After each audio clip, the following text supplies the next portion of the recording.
Et tout de suite, on retrouve notre chère Elisabeth Lévy. Lévy sans interdit. Bonjour Elisabeth, ça va bien? Bonjour Stéphanie, oui ça va bien, bonjour à tous.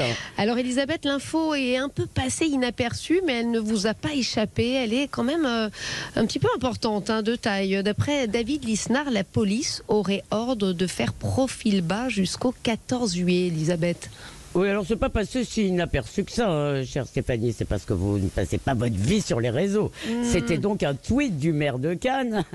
Mais vous avez bien raison. Non, mais c'est vrai que ça a pas fait C'était donc les gros un titres, tweet on va du dire. maire de Cannes dans la nuit de dimanche à lundi.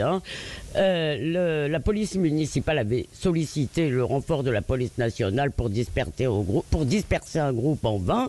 Et voilà ce qu'a tweeté le maire. Il a été indiqué par le centre de commandement OAS 06 que, sur instruction gouvernementale, il ne fallait pas intervenir, hormis pour des faits graves, pour éviter un embrasement avant la nuit du 14 juillet.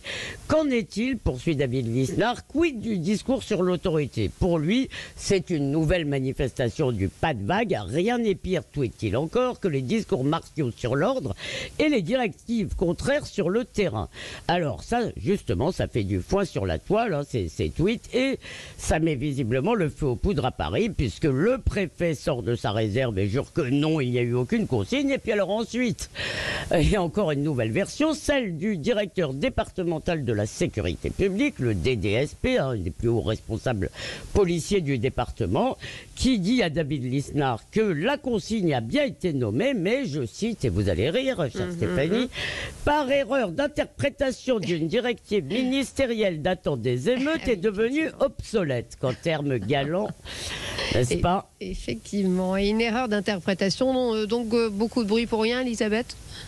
Bah écoutez, non, parce qu'au passage, il y a donc cet énorme aveu, cette gaffe du DDSP, donc ce haut responsable policier, c'est que la consigne de retenue avait bien été donnée pendant les émeutes. C'est-à-dire que les forces de l'ordre n'avaient l'ordre de n'intervenir que pour des cas graves, et visiblement les pillages et les saccages matériels n'en faisaient pas partie. Et d'ailleurs, moi j'ai un ami policier qui m'a envoyé ce message d'un de ses amis marseillais, un collègue. On a interdiction d'intervenir sur les pillages, magasins et dégradations. Ça me dégoûte de plus en plus, cette police et cette politique. Et il y a beaucoup de témoignages qui vont dans ce sens, et en fait, Stéphanie, c'est une constante pratiquement depuis Malik Oussekine, la peur légitime de la bavure et de l'émeute. Donc je comprends qu'on n'ait pas envie que ça arrive.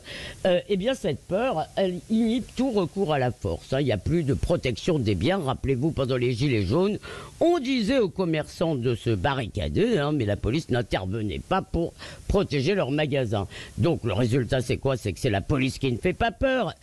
La police ne fait pas peur, c'est elle, et plus encore le politique, si vous voulez, qui a peur des quartiers.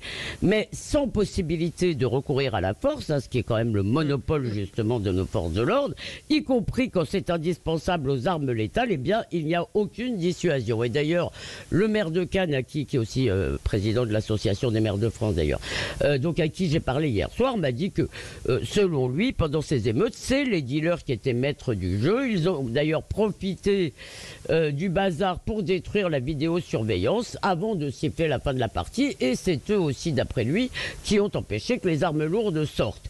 Et que dit-il? Le maire, il dit que les prochaines émeutes auront lieu quand on s'attaquera pour de bon au trafic. Eh bien non, si tu veux la paix, prépare la guerre. Cette maxime vaut aussi pour la paix civile. Bien sûr, Stéphanie, ne nous trompons pas, personne ne veut une police de cow-boys qui défouraille à tout va, mais pour que force reste à la loi, comme on dit, eh bien, il faut que force il y ait. La politique de l'apaisement qui revient à capituler devant des voyous n'apaise rien du tout, c'est la défaite et le déshonneur. Oui, et pas forcément un bon signal, évidemment, envoyé aux émeutiers. Merci beaucoup, Elisabeth Lévy.